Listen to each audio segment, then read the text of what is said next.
नमस्कार साथियों, मेरा नाम है अभिनव राजा और आप देख रहे हैं नेट जेआरएफ ज्योग्राफी पाठशाला। और ये मेरा आज पहला क्लास है।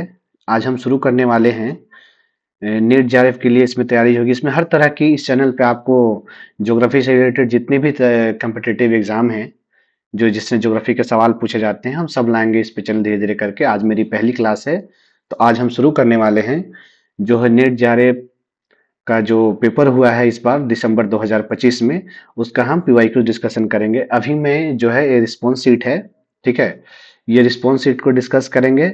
और उसके बाद धीरे धीरे करते करते जैसे जैसे क्लासेस होती जाएंगी, धीरे धीरे सब कुछ चीजें व्यवस्थित हो जाएंगी। अभी चीजें व्यवस्थित हुई नहीं है, तो हो नहीं पाई है, तो फिर बाइलिंगुअल भी करेंगे। अभी ये जो क्वेश्चन पेपर है वो आपका इंग्लिश में है, तो हम कोशिश करेंगे इसको जितना जितना भी हो सके सरल शब्दों में आप तक पहुंचाया जाए। और इसके अलावा इस चैनल पे आप देखेंगे वो ये होगा कि आपका एनसीईआरटी का भी क्लासेस चलेंगी। 11 12 9 10 8 से लेकर के 12 तक सारी एनसीईआरटी की मतलब एक सीरीज चलेगी। और आपका सब सब जो भी है उसका एक प्लेलिस्ट बना दिया जाएगा। और उसके बाद आपका नेट जेआरएफ का पीवाईक्यूज हम चलाएंगे ही, पेपर वन की भी तैयारी करवाएंगे। लेकिन अभी जो है फिलहाल हम फोकस करते हैं वो नेट जेआरएफ का जो दिसंबर 2025 में जो सवाल है, जो क्वेश्चन पूछे गए हैं, उसको हम डिस्कशन करते हैं। आइए देखते हैं। पहला जो क्वेश्चन है इस बार, जो अब जो नेट जेआरएफ का जो पैटर्न है वो काफी थोड़ा चेंज हो रहा है, डायनेमिकली होता जा रहा है। पहले जैसे वन लाइनर टाइप के सवाल आते थे और फैक्चुअल बेस्ड होते थे, अब सारे चीजों को मिक्स करके हर तरह के सवाल इसमें बनाए जाते हैं। जैसे असेशन रीजन का क्वेश्चन इसमें दिया जाता है, इसमें आपको जो है वो स्टेटमेंट बेस्ड सवाल मिलेंगे, इसमें आपको क्रोनोलॉजिकल ऑर्डर में सेट करने के लिए मिलेंगे, हर तरह का सवाल आपको इसमें मिलेंगे। तो देखते हैं धीरे धीरे इस पे हम काम किया जाएगा, और जब हम क्वेश्चन को पढ़ेंगे तो हमें चीजें समझ में आएंगी कि कौन सी चीजें कहाँ से पूछी जा रही है, फिर उस पर हम काम करेंगे। ठीक है, तो ये जो है क्वेश्चन जो कह रहा है, क्वेश्चन को जब हम ध्यान से देखेंगे तो ये क्वेश्चन ये कह रहा है कि arrange the following concept chronologically in the evolution of geographical thought. यानी कि ये जो पूछा गया है, ये पूछा गया है ज्योग्राफिकल थॉट से। ठीक है, ज्योग्राफिकल थॉट से पूछा गया है। तो इसमें आपका चार कंसेप्ट दिया हुआ है, और चार कंसेप्ट को इसको एक क्रोनोलॉजिकल ऑर्डर में ये करना है, आपको लगाना है। ठीक है, पर इससे पहले जो भी सवाल पूछा जाता था, ये एक नया टाइप का सवाल था। इससे जो भी पहले सवाल पूछा जाता था इसमें, उसमें सवाल ये होते थे कि जैसे आपको ग्रीक स्कॉलर हो गए, ठीक है, या फिर आपको फ्रेंच स्कॉलर हो गए, या फिर चाइनीज स्कॉलर हो गए, या फिर अरब स्कॉलर हो गए, उन सब का आपको एक सीक्वेंस तैयार करने के लिए दिया जाता था। ठीक है, लेकिन इसमें क्या किया गया है कि ये जो है आपका ये जितने भी स्कॉलर हैं, जितने भी ज्योग्राफी से रिलेटेड हैं, उन सब का कंसेप्ट दिया हुआ है। और कंसेप्ट को इसको एक क्रोनोलॉजिकल ऑर्डर में, मतलब कि कालानुक्रम जिसको हिंदी में बोला जाता है, ये करना है, ताकि इसको पता चले कि कौन पहले आया है और कौन बाद में आया है। तो सबसे पहला जो ऑप्शन है वो है आपका सीक्वेंट ऑक्यूपेंस। ठीक है, उसके बाद दूसरा है लेवंसरम, तीसरा है टोपोलॉजिकल अप्रोच, और चौथा है टोपोफिला। इन चारों को एक सीक्वेंस में अरेंज करना है। जैसा कि आप देख रहे हैं कि इसमें जो ऑप्शन चूज किया गया है वो ऑप्शन टू चीज चूज किया गया है। ठीक है, पर ये जो है ये गलत है, एनटीए ने इसको गलत माना है, ये गलत चूज किया गया है। इसका जो राइट आंसर होगा वो होगा थ्री। ठीक है, वो होगा थ्री। थ्री यानी कि सबसे पहले जो आएगा, वो सबसे पहले आएगा, वो आएगा टेलियोलॉजिकल अप्रोच। ठीक है, टेलियोलॉजिकल अप्रोच। ये टेलियोलॉजिकल अप्रोच जो है ये आएगा सबसे पहले, ये पहला नंबर पे आएगा। ये जो है ये आप देखिएगा कि टेलियोलॉजिकल अप्रोच जो है वो किनका था, वो कार्ल लेटर का था। हम इसमें जितने भी पीआईक्यू डिस्कस करेंगे वो समझिए कि एक तरह से आपको सिर्फ ऐसे नहीं कि क्वेश्चन है, क्वेश्चन देख करके आपको बस आंसर बता दिए कि पहला क्वेश्चन का आंसर 3 नंबर होगा, दूसरा क्वेश्चन का आंसर 4 नंबर होगा, ऐसे नहीं। हर क्वेश्चन का एक प्रॉपर आपको डिस्क्रिप्शन मिलेगा, प्रॉपर एक्सप्लेनेशन के साथ आपको यहाँ पे सोल्व करवाया जाएगा। ठीक है, तो ये जो है टेलियोलॉजिकल अप्रोच जो है वो कार्ल लेटर का है। कार्ल लिटर के बारे में आपने पढ़ा होगा, अगर नहीं पढ़ा है तो ज्योग्राफिकल थॉट की भी हम सीरीज लाएंगे। तो कार्ल लिटर, हमबोल्ट, ये सब जितने भी सारे हैं वो सारे चीजों को हम डिस्क्रिटोस्थेनीज, हिपार्कस, हेरोडोटस सबका हम पढ़ेंगे। ठीक है, जब हम एक ये लाएंगे, ज्योग्राफिकल थॉट की सीरीज लाएंगे तो उसमें हम लोग पढ़ेंगे। अब इस थोड़ा सा चैनल पे नए हैं, पहली वीडियो है, तो थोड़ी चीजें व्यवस्थित नहीं है, संसाधनों की कमी है। उसके बाद हम जब सब सारी चीजें व्यवस्थित हो जाएंगी तो फिर आपको लाएंगे। तो पहला जो है टेलीलॉजिकल अप्रोच, ये कार्ल रिटर का था, ये नंबर 1 पे आता है। ठीक है, ये कार्ल रिटर का। दूसरा जो है आपका सी के बाद बी, बी जो है लेवंसरम। दूसरा जो है लेवंसरम, लेवंसरम, लेवंसरम जो है ये आपका दिया हुआ है फ्रेडरिक रेडजल का। फ्रेडरिक रेडजल जर्मन के बहुत बड़े विद्वान, बहुत बड़े, इनका बड़ा नाम है। कार्ल लिटर भी बहुत बड़े हैं, इन्होंने कार्ल लिटर ने अर्धकुंडे नामक एक किताब बुक लिखी है। और फ्रेडरिक लेटर का भी बहुत बड़ा योगदान है। इन्होंने लेवंसरम दिया, जिसको लिविंग स्पेस के नाम से भी हम लोग जानते हैं, है ना। इनकी एक किताब थी पॉलिटिक्स ज्योग्राफी, है ना। इनकी एक बुक है पॉलिटिक्स ज्योग्राफी, पॉलिटिक्स ज्योग्राफी। ठीक है, ये 1897 में ये किताब आई थी, अ, जिसमें इन्होंने लिविंग स्पेस की अवधारणा का बात किया था। ये दूसरा नंबर में।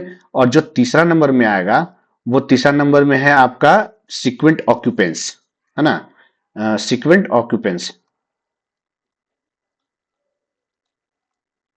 सीक्वेंट ऑक्यूपेंस, ये 3 नंबर में आएगा। ये जो है सीक्वेंट ऑक्यूपेंस जो दिया गया है वो विटलसी का दिया हुआ है। किसका दिया हुआ है? विटलसी का। एग्रीकल्चर में इनका योगदान है। इन्होंने एग्रीकल्चर, जो वर्ल्ड के एग्रीकल्चर रीजन को 13 भागों में बांटा था, 1931 ईस्वी में वो आया हुआ था, वो इनका कंसेप्ट आया हुआ था। और ये जो सीक्वेंट ऑक्यूपेंस का जो इन्होंने अवधारणा दिया था, ये दिया था 1929 ईस्वी में। ये कार्ल लिटर की जो अवधारणा थी, ये आया था स्टार्टिंग में, यानी कि अर्ली 19th पीरियड में, 19th जो सेंचुरी है उसको स्टार्ट होने से पहले। ठीक है। और लेवंसरम जो है वो स्टार्ट हुआ था, ये आपका है मतलब लेट लेट 19th सेंचुरी बोल सकते हैं। ठीक है। और इस सीक्वेंट ऑक्यूपेंस जो है वो 1929 ईस्वी में आया था, ये अर्ली 20th सेंचुरी में आया था।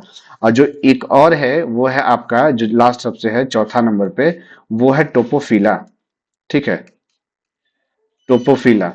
टोपोफिला जो है ये है वाइफ्यू तुआन का, वाइफ्यू तुआन का। ये ह्यूमैनिस्टिक ज्योग्राफी से इनका संबंध रखते हैं।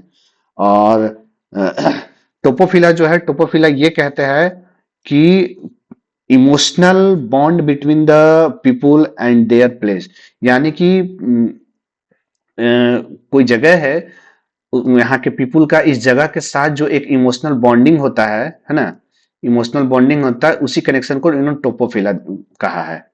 और टोपोफिला जो है, और टोपोफिला एक और कंसेप्ट इन्होंने दिया था, टोपोफोबिया। टोपोफोबिया यानी कि किसी जगह से जब आपके अंदर डर बैठ जाती है तो उसको टोपोफोबिया कहा जाता है। और किसी जगह से आपका एक इमोशनल बॉन्डिंग हो जाता है, प्लेस ऑफ अटैचमेंट हो जाता है, तो फिर हम कहते हैं कि वो टोपोफिला है। ठीक है, ये चारों चीज है क्रोनोलॉजिकल ऑर्डर में। जब हम इसको देखेंगे तो जो पहला होगा वो होगा टेलियोलॉजिकल अप्रोच, दूसरा जो होगा वो होगा आपका लेबनश्रम जो फ्रेडरिक रेडजल ने दिया था, तीसरा जो होगा सीक्वेंट ऑक्यूपेंस जो विटलसी ने दिया हुआ था, और चौथा जो आपका होगा वो होगा क्या, टोपोफिला जो वाइफी तुआन का दिया हुआ है। क्लियर यहां तक? ये पहला क्वेश्चन। अब हम जब दूसरे क्वेश्चन पे आते हैं, तो दूसरा क्वेश्चन मैच द फॉलोइंग है। आप इसको मैच कीजिए, इसको मैच करना है। तो ये एक तरफ कंट्री दिया हुआ है, दूसरी तरफ दिया हुआ है कि percentage of population below 15 years of age in 2024, यानी कि जो 15 साल से नीचे का पॉपुलेशन है, जनसंख्या है, उसमें 2024 का आंकड़ा पे बताना है कि कितने ऐसे देश हैं, उसमें कितनी परसेंटेज है जिनकी जनसंख्या 15 साल से कम की है। ये हमको मिलान करना है। तो जैसा कि आप देख पा रहे हैं, इसमें जो है वो ऑप्शन नंबर 1 चूज किया है, पर ये भी गलत है। ठीक है, ये भी गलत है। इसका जो होगा, इसका जो करेक्ट आंसर होगा ये होगा 2। ठीक है, ये 2 इसका आंसर होगा। जब हम यहाँ पे देखेंगे तो ये जो चाइना है, चाइना, चाइना का जो परसेंटेज होगा वो होगा आपका 18%। ठीक है, चाइना का होगा 18%। दूसरा जो नाइजीरिया होगा, नाइजर जो है, उसका होगा आपका 47%। ठीक है, साउथ कोरिया जो होगा, साउथ कोरिया का हो जाएगा 11%। और जो आपका मैक्सिको होगा वो होगा 23%। अभी चीजें इंग्लिश में है तो थोड़ा हिंदी वाले ये ना कहेंगे कि हमें हिंदी में बताया जाए। मैं कोशिश करूंगा कि चीजों को बेहतर तरीके से पढ़ाया जाए। हिंदी इंग्लिश का कोई बात नहीं है। आप अगर चीजें पढ़ेंगे तो आप इंग्लिश में पढ़ेंगे तो आपके लिए फायदा होगा, हिंदी में पढ़ेंगे वो भी फायदेमंद है, लेकिन अगर इंग्लिश में पढ़ेंगे तो वो भी फायदेमंद होगा। ठीक है, तो इसमें जो है आप देखिएगा कि चाइना जो है, चाइना का जो परसेंटेज है वो है 18%। यानी कि चाइना में जो है ना वो रैपिडली जो है वो एजिंग पॉपुलेशन बढ़ता जा रहा है। एजिंग पॉपुलेशन यानी कि वहां जो है वो बर्थ रेट जो है वो कम हो गया है। चाइना में, चाइना में बर्थ रेट कम गया है। चाइना में बर्थ रेट कम गया है। बर्थ रेट जो है वो लो हो गया है। ठीक है, और बर्थ रेट जब लो हो गया है तो होता क्या है कि जो एजिंग पॉपुलेशन है वो ज्यादा होने लगती है। और अभी चाइना जो इस सेट से भी आगे चला गया है, वहां पे वृद्धों की जनसंख्या ज्यादा हो गई है। वहां पे वृद्धों की जनसंख्या ज्यादा हो गई है। चाइना इस कंडीशन में, मतलब चाइना का जो परसेंटेज है जो 15 साल से कम का है वो 18% है, क्योंकि वहां चाइना में जो है वो वन चाइल्ड पॉलिसी है। One child policy, one child policy. ठीक है, वन चाइल्ड पॉलिसी चाइना में, जिसके वजह से ये सिचुएशन। और नाइजीरिया जो है वहां 47% है। और नाइजीरिया चूंकि ऐसा देश है जो पूरे विश्व में यंगेस्ट पॉपुलेशन, जहां पे यंगेस्ट पॉपुलेशन पाया जाता है, हालांकि भारत भी उसमें ये लाई करता है कि इंडिया में भी जो है वो सबसे ज्यादा यंगेस्ट पॉपुलेशन है। और लेकिन एक खास बात यह है नाइजीरिया का, क्योंकि वहाँ हाईएस्ट फर्टिलिटी जो है वो सबसे ज्यादा है। फर्टिलिटी फर्टिलिटी रेट जो है वो सबसे ज्यादा है। हाईएस्ट फर्टिलिटी रेट नाइजीरिया का, नाइजीरिया का जो है हाईएस्ट फर्टिलिटी फर्टिलिटी रेट है। ठीक है, दूसरा जो है आपका, दूसरा अगला जो है आपका साउथ कोरिया। साउथ कोरिया का 11%, यानी कि 11% यहाँ की लोवेस्ट फर्टिलिटी फर्टिलिटी रेट है। ठीक है, लोवेस्ट फर्टिलिटी रेट है साउथ कोरिया में।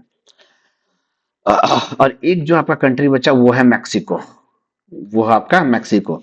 मैक्सिको का जो है वो 23% है। कितना है? 23%। 15%, 15 ईयर का जो पॉपुलेशन है, 15 ईयर से कम का जो पॉपुलेशन है वो कितना है मैक्सिको का? 23%।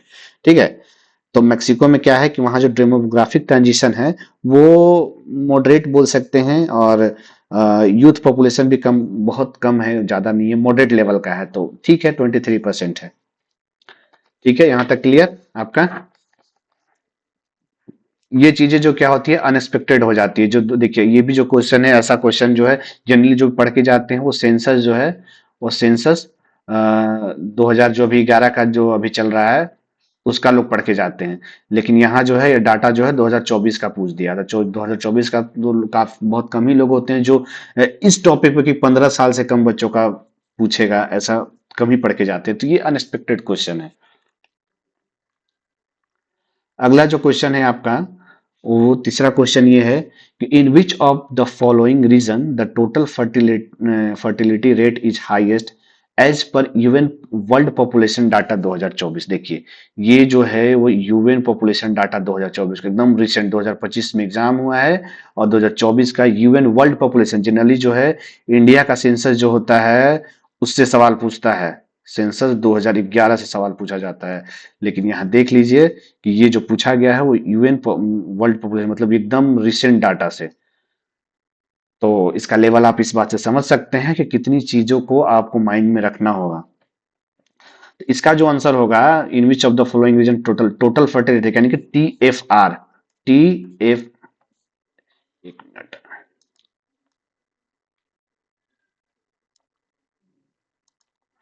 यानी कि TFR, टोटल फर्टिलिटी रेट। जब हम टोटल फर्टिलिटी की रेट की बात करते हैं तो ये क्या होता है? Total fertility, total fertility rate जो है वो ये कहता है कि जैसे मान के चलिए कि जो रिप्रोडक्टिव एज है वुमेन्स का रिप्रोडक्टिव एज कितना है? रिप्रोडक्टिव एज रिप्रोडक्टिव एज जो है वो ह्यूमन का है, वुमेन का जो है वो है 15 से 49 साल। ठीक है, 15 से 49 साल। ठीक है, 15 से 49 साल है। लेकिन वो कहता यही है टोटल फर्टिलिटी कि ये जो रिप्रोडक्टिव एज है वुमेन्स का, इसमें एवरेज नंबर ऑफ चिल्ड्रन है वुमेन का रिप्रोडक्टिव में, उसी का एवरेज नंबर ऑफ चिल्ड्रन को ही दर्शाता है टोटल फर्टिलिटी रेट।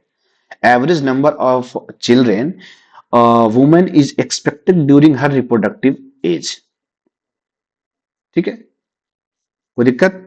ये टोटल फर्टिलिटी रेट है। अब जब हम टोटल फर्टिलिटी रेट की बात करते हैं तो ये जो रीजन पूछा है वो प्रॉपर किसी कंट्री का नहीं पूछा है कि आपको किस कंट्री का बताना है, ये पूछा है रीजन। तो अब एक वेस्टर्न अफ्रीका दिया हुआ, एक साउथ एशिया दिया हुआ, एक ईस्ट एशिया, एक सेंट्रल एशिया। इसमें साउथ एशिया का बोला गया था, मारा गया था, पर ये गलत है। ये जो आंसर होगा वो आपका होगा वेस्टर्न एशिया का, वेस्टर्न अफ्रीका का, माफ कीजिएगा, वेस्टर्न अफ्रीका का पहला आंसर इसका सही है। क्योंकि जब हम आंकड़े देखते हैं तो टोटल फर्टिलिटी रेट का जो आंकड़ा है, टोटल फर्टिलिटी रेट का जो आंकड़ा है वो वेस्टर्न अफ्रीका का जो है वो है 4.0 से लेकर के 6.0 तक। ठीक है, जो कि हाईएस्ट है, जो कि हाईएस्ट है। उसके बाद जब हम देखते हैं साउथ एशिया का दूसरा नंबर में, जब साउथ एशिया का देखते हैं तो साउथ एशिया का जो है 2.1 है। ठीक है, साउथ एशिया में जो आपके खासकर कंट्री आएंगे, इंडिया आएगा, आपका पाकिस्तान आएगा, आपका बांग्लादेश आएगा। ठीक है, ये कंट्री साउथ एशिया में आते हैं। ईस्ट एशिया की जब हम बात करते हैं तो ईस्ट एशिया में जो है वो आता है आपका 1.5 TFR। ठीक है, इसमें ईस्ट एशिया में आपका जो कंट्री आएंगे वो आएगा चाइना, आपका जापान और आपका साउथ कोरिया। ये सब जो कंट्री है वो आपका ईस्ट एशिया में आते हैं। आप जब डायग्राम देखिएगा तो ईस्ट एशिया का डायग्राम देखिएगा तो आपको पता चलेगा कि इस साइड वाले जो कंट्री है वो है।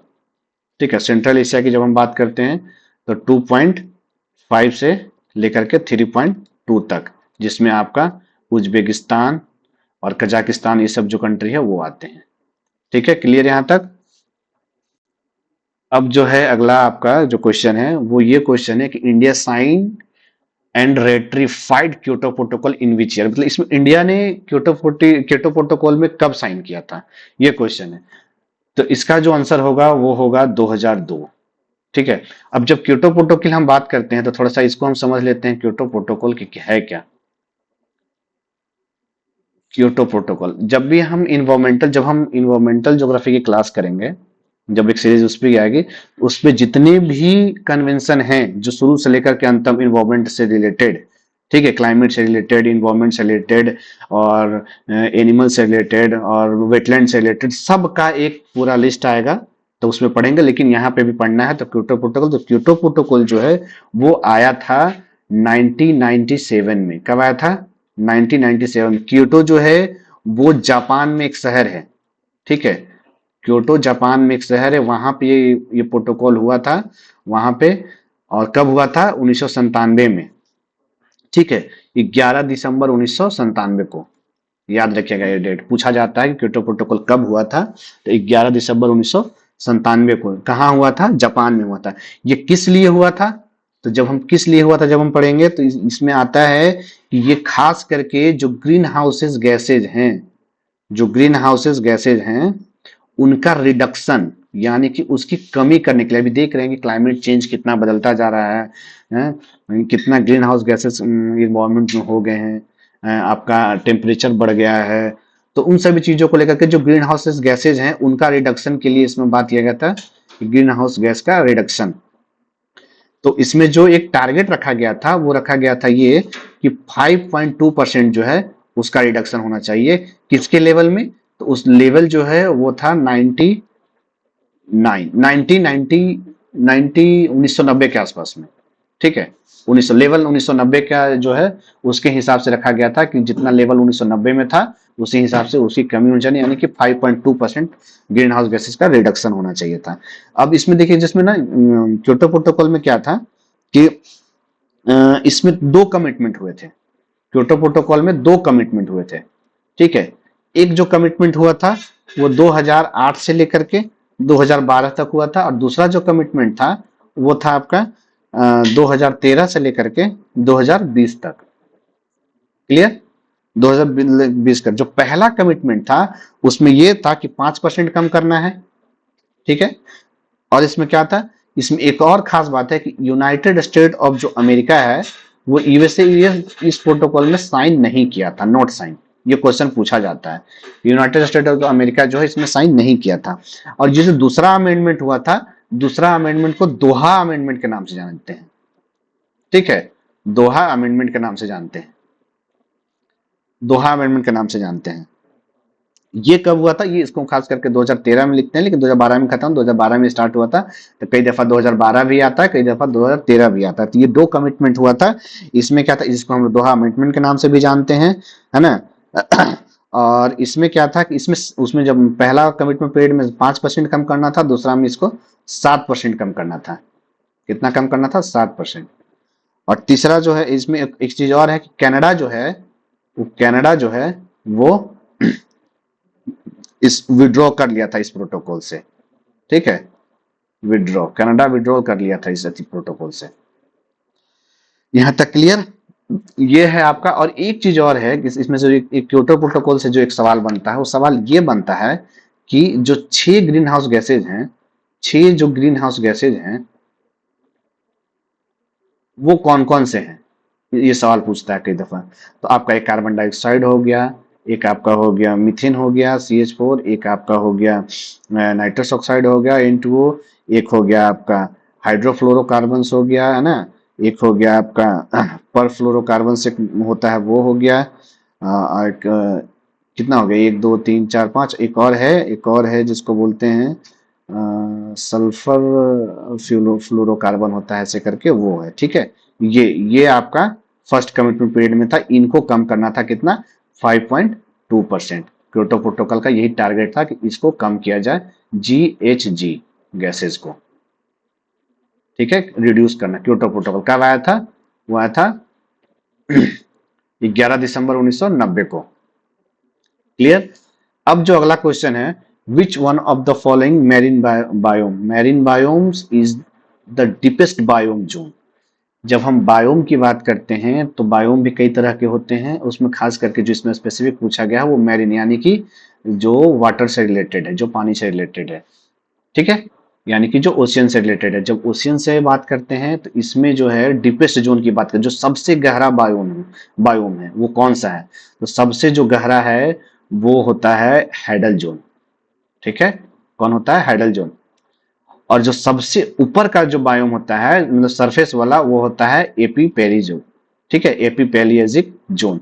इसको हम लोग बोलते हैं, इसको हम लोग बोलते हैं सनलाइट जोन भी बोला जाता है। ठीक है, इसको बोला जाता है सनलाइट जोन, क्योंकि ये सरफेस पे है। यानी कि ओशियन का जो सबसे अपर लेवल जिस पे लोग तैरते हैं या जिस पे जहाजें चलती हैं, जो सबसे ऊपर पे है, उसको हम लोग बोलते हैं surface zone. Clear? Surface zone. इसमें क्या होता है कि जो सूर्य का जो लाइट है वो 200 मीटर तक पहुंचती है, इसीलिए इसको सनलाइट जोन भी कहा जाता है। ठीक है, सरफेस जोन या फिर सनलाइट जोन भी बोला जाता है। और दूसरा जो है इसके बाद, दूसरा जो है आपका है नार्टिक। ठीक है, नारिटिक, ये आपका दूसरा है।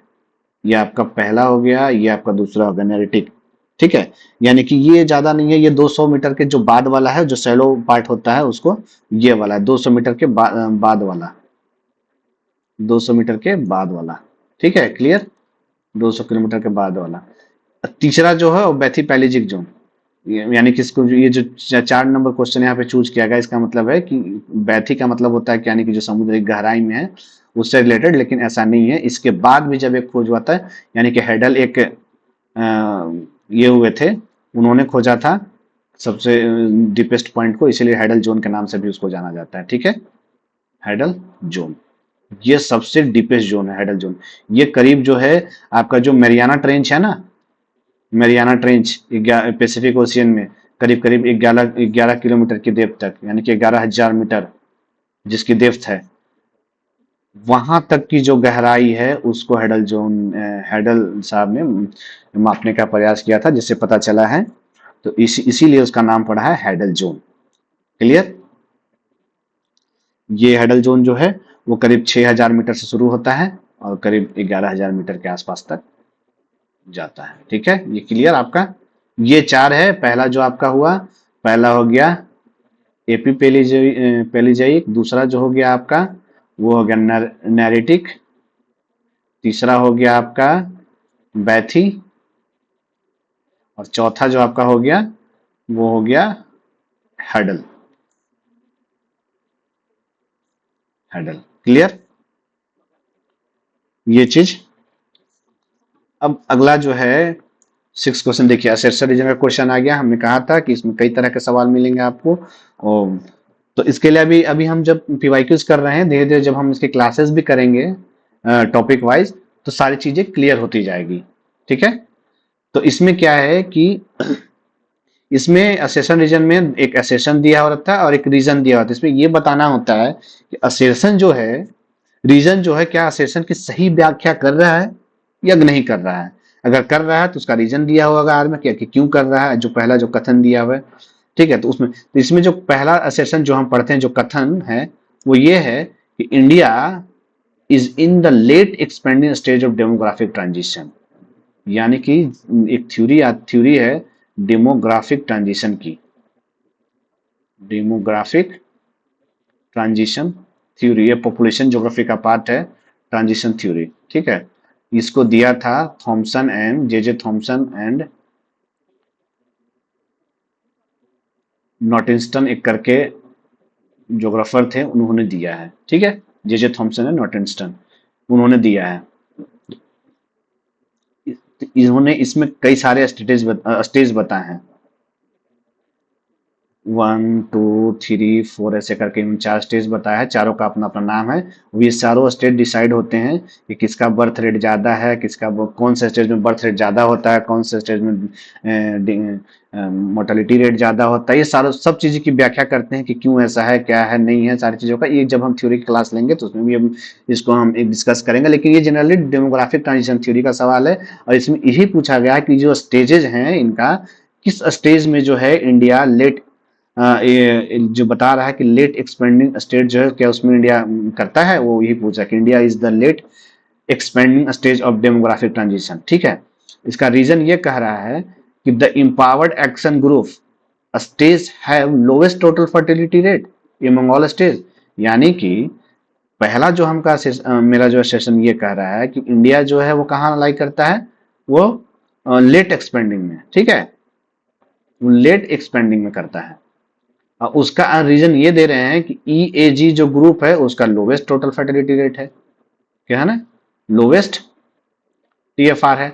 क्या ये सही है? आप सोच के देखिए, क्या ये सही है?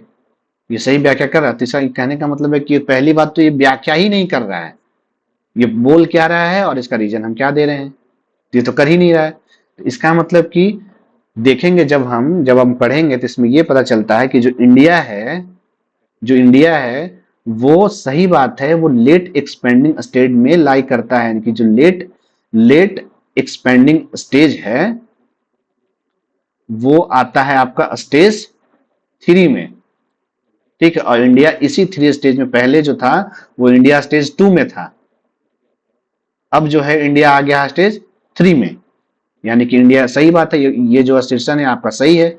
लेकिन रीजन जो कह रहा है इंपावर्ड एक्शन ग्रुप वाला, वो ये कह रहा है कि इंपावर्ड एक्शन ग्रुप में जो भी स्टेट आते हैं वो, उनका टोटल फर्टिलिटी रेट जो है वो लोवेस्ट है। ये जो रीजन है ये कहना गलत है इसका। ठीक है, ई ए जी, एक मिनट रुकिएगा, थोड़ा सा इसको हम ये कर लेते हैं।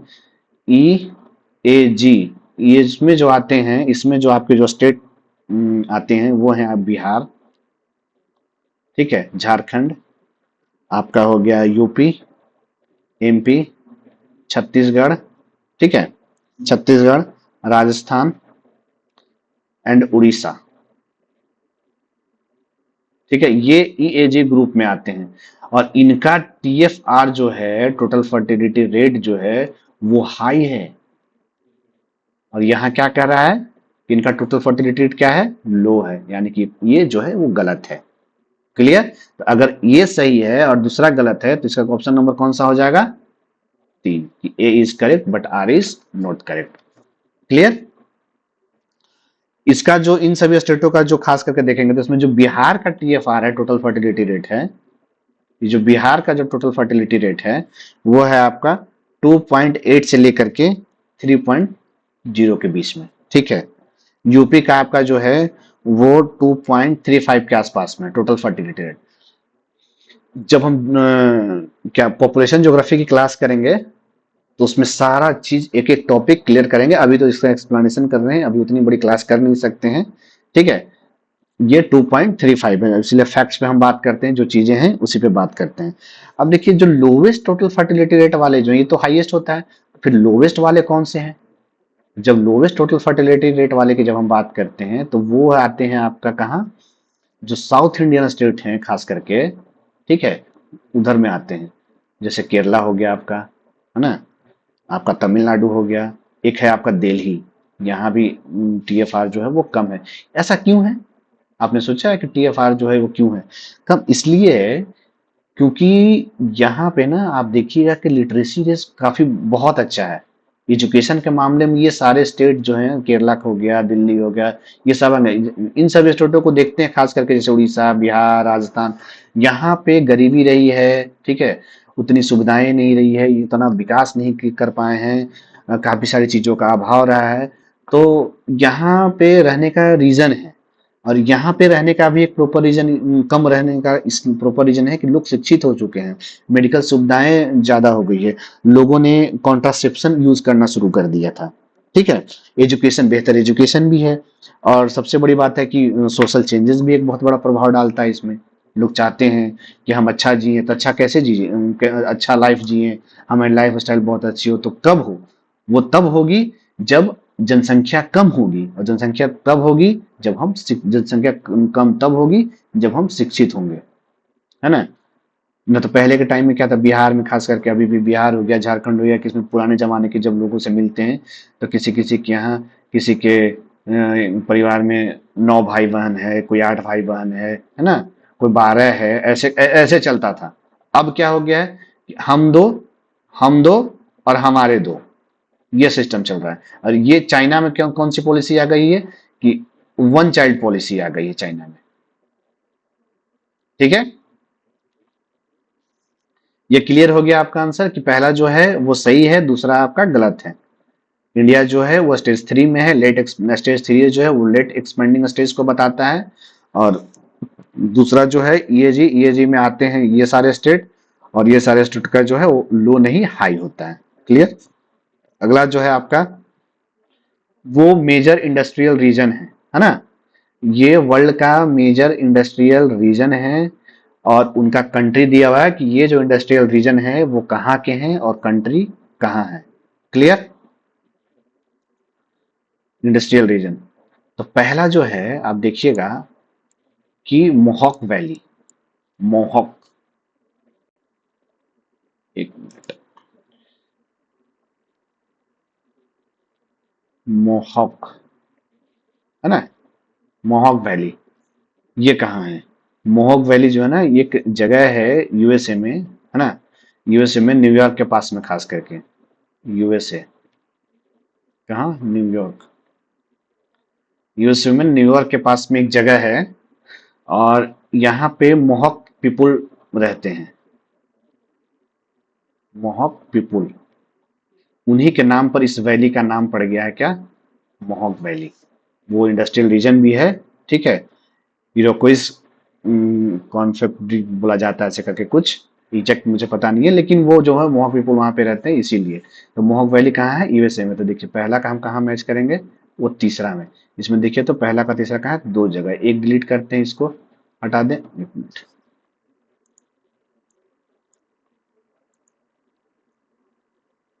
है ना, इसको हटा देते हैं, और एक इसको हटा देते हैं। अब ये दोनों हम फाइंड करना है। अब पो वैली, ये जो पो वैली है, एक आपने सुना होगा कभी अगर पढ़ा होगा तो, कि पो रिवर, पो रिवर कहाँ है, पो रिवर है इटली में।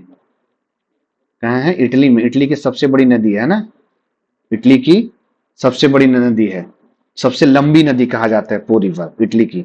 तो पो वैली अगर वहां है इटली में, तो ये भी ऑब्वियसली पो रिवर अगर इटली में है, तो वैली भी वहां इटली में ही होगी। सिंपल सा। इसको लगाइए चौथा में। बी का चौथा कहाँ है? ये भी एलिमिनेट। ये खत्म, आपका पहला आंसर। ठीक है। और ये सब इंडस्ट्रियल रीजन है। ये तो पो वैली, पो रिवर से आप ये अगर इससे भी आप अगर आपको याद होता कि पो रिवर कहाँ है, इटली में है, तो आप डायरेक्ट लगा पाते, आपका समय बच जाता है।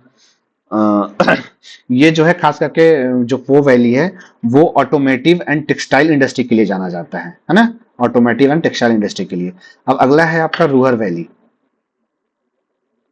रूअर वैली है ना। रूअर वैली ये है आपका जर्मनी में। ये है आपका कहाँ है? जर्मनी में। ठीक है। ये खास करके आपका कोल के लिए और स्टील के लिए जाना जाता है। हाँ? कोल यानी कि कोयला एंड स्टील। क्लियर। कोयला एंड स्टील के लिए जाना जाता है। अगला है आपका, ये देखिए, ये बड़ा इंपॉर्टेंट क्वेश्चन है। इससे हर साल यूजीसी नेट में और हर जगह इससे सवाल पूछा जाता है। ये कोपेन का क्लाइमेट क्लासिफिकेशन है। ठीक है। क्लाइमेट क्लासिफिकेशन, एक एक क्लास हम ये भी लेंगे कि जितने भी मॉडल्स एंड थ्योरी हैं, वो सब का एक प्लेलिस्ट बना दिया जाएगा और उसमें सारे जो हैं वो आ जाएंगे। ठीक है। तो कोपेन क्लाइमेट क्लासिफिकेशन है। इन्होंने जो बांटा था वो ए बी, कुछ टर्म यूज किए थे, सी डी ई और एच। ए जो है आपका आता है वो मेगा थर्मल, है ना। Mega thermal. दूसरा जो आता है वो जेरोफाइट। तीसरा जो आपका आता है मेगा के बाद मीसोथर्मल, ना। चौथा जो आता है मेगा जेरोफाइट मीसोथर्मल माइक्रोथर्मल। माइक्रोथर्मल। और ई से आपका आ गया हेकिस्टोथर्मल। हेकिस्टोथर्मल। और एच जो है वो शो करता है हाईलैंड को। ठीक है। एच जो है वो शो करता है किसको? हाईलैंड को। एच जो शो करता है वो किसको शो करता है? हाईलैंड को। क्लियर। यानी कि मेगा थर्मल जो है, आप देखिएगा कि कई दफा यहाँ पे सवाल आपको दे दिया कि वेजिटेशन का ग्रुप दे दिया है, ये जो वेजिटेशन का ग्रुप है ना। और यहाँ पे क्लाइमेट दे दिया है, कौन सा कहाँ पे लाई करता है उसको मैच करना। कई दफा आपको A B C D E और एच दे देगा और फिर इधर मेगा थर्मल जीरो फाइटर इसको सफल कर देगा और बोलेगा कि इसको मैच कीजिए। ऐसे भी सवाल आ सकते हैं, है ना। ऐसे सवाल पूछे भी जाते हैं, पूछे भी गए हैं कई दफा। पीवाईक्यूज में जब आप सोल्व कीजिएगा तो आपको कई दफा ऐसे सवाल मिलेंगे भी। तो यहाँ पे देखिए कि जो मेगा थर्मल होगा, मेगा का जब भी हम बात करते हैं तो मेगा का मतलब होता है कि यानी कि बड़ा, है ना। मेगा का मतलब बड़ा यानी कि हाई। कि जो हाई टेम्परेचर वाला होगा वो मेगा थर्मल में आएगा। जहां भी थर्मल की बात आती है इसका मतलब आप समझ जाइएगा कि वो टेम्परेचर से रिलेटेड है। किससे रिलेटेड है? थर्मल आ रहा है यानी कि टेम्परेचर से रिलेटेड है। क्लियर। तो मेगा है यानी कि मेगा मतलब बड़ा, है ना। जैसे आप लोग शहरों में सुनते हो कि मेगा शॉप का नाम सुने होगे, है ना। मेगा सेल लगा हुआ है, मेगा शॉप है। तो मेगा का मतलब बड़ा। तो जहां मेगा यानी बड़ा यानी कहने का हाई, जो हाई टेम्परेचर वाला होगा उसको बोलते हैं हम लोग क्या? कि मेगा थर्मल। और जो हाई टेम्परेचर वाला जो एरिया होगा, जो क्लाइमेट टाइप, वो कौन सा होगा? ट्रॉपिक वाला होगा, क्योंकि सबसे ज्यादा तो यहीं पे होता है ना। तो मेगा थर्मल को हम लोग कहाँ मिलाएंगे? फोर में। ए का फोर कहाँ है? दो जगह। चलिए इसको कट कर दीजिए और एक इसको कट कर दीजिए। क्लियर। ए का चौथा। उसके बाद मेगा के बाद क्या है? जीरोफाइट। जीरोफाइट तो यहाँ दिया नहीं हुआ है, यानी कि अब उसके बाद आएगा मेसोथर्मल। यानी कि मेसो का जो होगा वो होगा कि मेगा से थोड़ा सा कम। मेसो का मतलब कि मतलब मॉडरेट टाइप का, है ना। बराबर, ज्यादा नहीं, ना ज्यादा गर्मी ना ज्यादा ठंडा, मॉडरेट होगा। है। तो ये मॉडरेट टाइप का, जो मॉडरेट टाइप का होगा कौन सा होगा? वो वार्म होगा, वार्म टेम्परेट टाइप का होगा। तो इसको यहाँ हम कहाँ करेंगे? पहला में। क्लियर। अगला जो होगा वो माइक्रो। माइक्रो यानी कि छोटा, है ना। माइक्रो यानी कि छोटा, कम होगा यानी स्मॉल। जो स्मॉल टेम्परेचर वाला जो होगा वो कौन सा होगा? वो आपका हो जाएगा कोल्ड फॉरेस्ट। हम्म। क्लियर। और जो हेकिस्टोथर्मल होगा, वो हेकिस्टोथर्मल जो आता है वो आता है आपका एकदम लीस्ट, जहां पे लिस्ट टेम्परेचर हो एकदम कम, मिनिमम से भी कम, छोटा से भी छोटा, यानी कि कम से भी कम, लिस्ट नहीं बोलते, एटलीस्ट एकदम सबसे अंतिम। तो हेकिस्टोथर्मल जो आएगा वो आपका ये आ जाएगा कि polar climate. Clear. Mega thermal जो आपका आएगा, इसको थोड़ा सा और एक्सप्लेन अगर कर दें, थोड़ा समय लगेगा, लेकिन घबराइएगा मत, इसको थोड़ा सा हम और एक्सप्लेन करते हैं। ये जो मेगा थर्मल आएगा उसमें आपका ट्रॉपिकल रेनी आएगा क्लाइमेट, ट्रॉपिकल रेनी क्लाइमेट आएगा। इसमें जो टेम्परेचर होगा वो हाई होगा, है ना, टेम्परेचर हाई होगा, ह्यूमिडिटी भी हाई होगी, क्योंकि ये इक्वेटोरियल रीजन वाला जो है, जो इक्वेटर का जो रीजन है वो ये वाला रीजन वाला होगा, ठीक है। और यहाँ पे जानते ही हैं आप लोग कि यहाँ पे जो टेम्परेचर है, यहाँ पे जो सूर्य की रोशनी है वो सीधा पड़ती है, और जब सूर्य की रोशनी सीधा पड़ेगी तो यहाँ टेम्परेचर ज्यादा होगा, ह्यूमिडिटी भी ज्यादा होगा, इवोपरेशन भी ज्यादा होता है, और बारिश भी खूब होती है, तो प्रिसिपिटेशन भी यहाँ पे ज्यादा होता है। इसीलिए ये ट्रॉपिक वाला रीजन है, इसलिए ट्रॉपिकल रेनफॉरेस्ट यहाँ पे होगा, है ना, ट्रॉपिकल रेन फॉरेस्ट होगा यहाँ पे। मेगा के बाद जब हम बात करेंगे आपको, आपका अगला, तो जीरोफाइट होता है, तो जीरोफाइट ड्राई डिजर्ट होता है, स्टेपी टाइप का जो क्लाइमेट होता है वो वाला। उसके बाद जब हम मेसोथर्मल की बात करेंगे, हाँ, मेसोथर्मल, तो मेसोथर्मल मीडियम वाला होगा, वार्म टेम्परेट रेनी क्लाइमेट हो जाएगा, हाँ, मॉडरेट टेम्परेचर। इसमें जो खास करके जो भूमध्य सागर, जो मेडिटेरियन सी वाला इलाका है, हम्म, ये उधर की जो जलवायु विशेषताएं हैं वो इसमें मेगाथर्मल, ये मेसोथर्मल में आएंगी। उसके बाद जब आपका माइक्रोथर्मल की बात करेंगे हम, हाँ, जब हम माइक्रोथर्मल की बात करेंगे तो फिर मेसो से यानी कि मॉडरेट से थोड़ा सा जो कम आ जाएगा, जो सबसे छोटा होगा, तो कोल्ड टाइप का जो क्लाइमेट है, कोल्ड फॉरेस्ट क्लाइमेट, इसमें जाएगा, उसमें लो टेम्परेचर होता है। माइक्रोथर्मल में जो खास करके आते हैं वो आएंगे आपको टैगा, हैं, और फिर बोरियल, बोरियल ट्री जो है ना वो, कोनिफेरस फॉरेस्ट होते हैं ये सब, बोरियल कोनिफेरस उसमें आएंगे। अगला जो है आपका हेकिस्टोथर्मल, एक बचा हुआ है हेकिस्टोथर्मल, हेकिस्टोथर्मल, हेकिस्टोथर्मल जो है वो आपका पोलर क्लाइमेट होता है, ठीक है, पोलर क्लाइमेट। क्लियर हो गया। ये टुंड्रा बायोम आता है इसमें, टुंड्रा बायोम।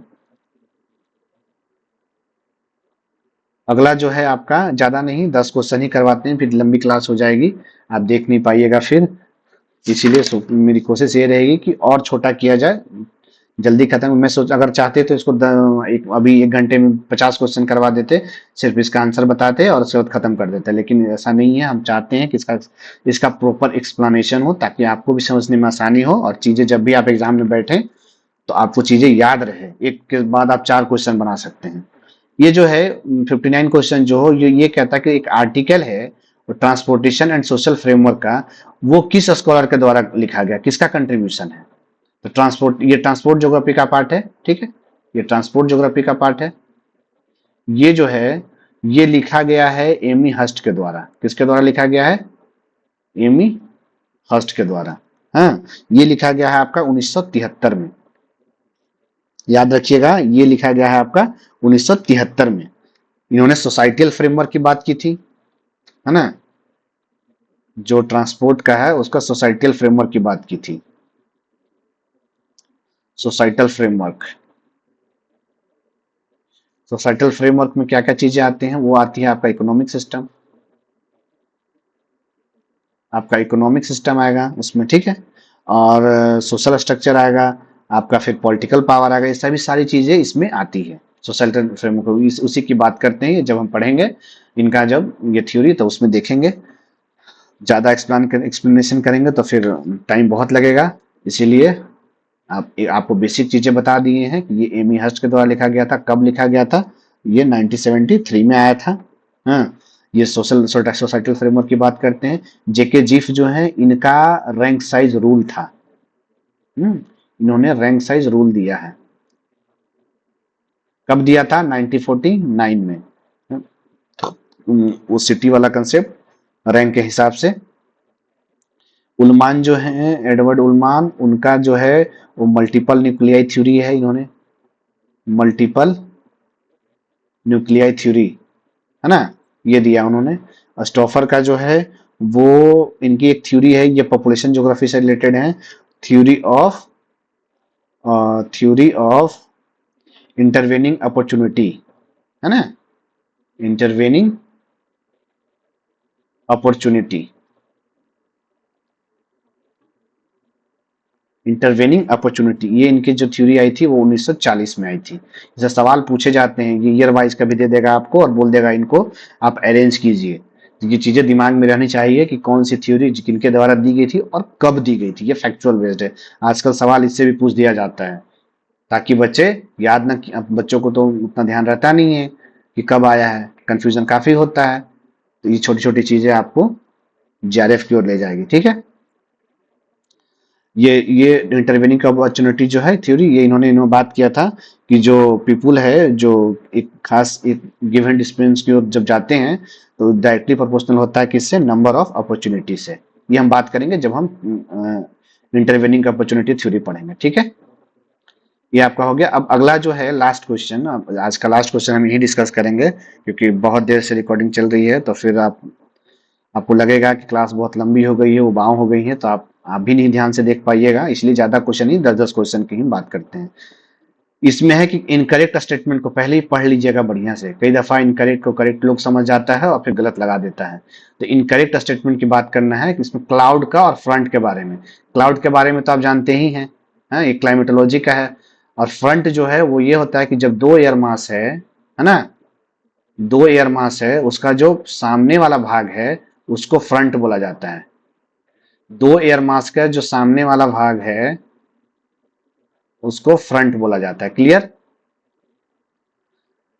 तो इसमें जो पहला कह रहा है कि हाई क्लाउड एब्जॉर्ब मोर सोलर रेडिएशन, जो हाई क्लाउड हैं वो सोलर रेडिएशन को ज्यादा एब्जॉर्ब करते हैं, वार्मिंग द और रेडिएशन वार्मिंग द प्लानिट, यानी कि प्लानिट को गर्म करने में। बिल्कुल सही बात है।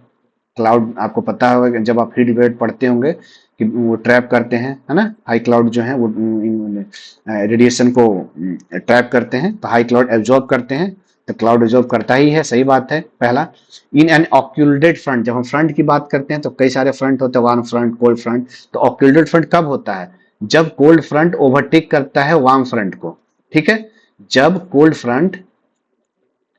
फ्रंट जो है वो ओवरटेक करेगा किसको, वार्म करंट को, है ना। जब वार्म करंट को जब ओवरटेक करेगा तो वो ऑक्लूडेड फ्रंट का आता है। बिल्कुल सही बात है, यानी कि पहला भी सही है दूसरा भी सही है।